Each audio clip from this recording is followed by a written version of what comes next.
موعد مباراة منتخب المغرب ضد البرازيل في الجولة الأولى من دور المجموعات لكأس العالم هو يوم السبت 13 من يونيو عام 2026، وتنطلق صافرة بداية المباراة في تمام الساعة 11 ليلا بتوقيت المغرب، الساعة 1 صباحا بتوقيت مصر والسعودية.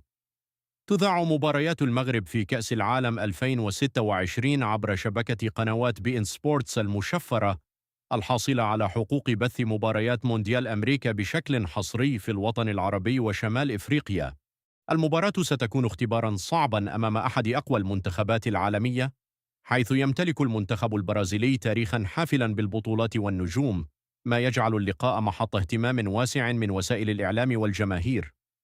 ويتواجد المنتخب المغربي في المجموعة الثالثة إلى جانب البرازيل، اسكتلندا وهايتي، وهي مجموعة متوازنة لكنها تحمل تحديات كبيرة، خاصة مع وجود البرازيل كأحد أقوى المنافسين.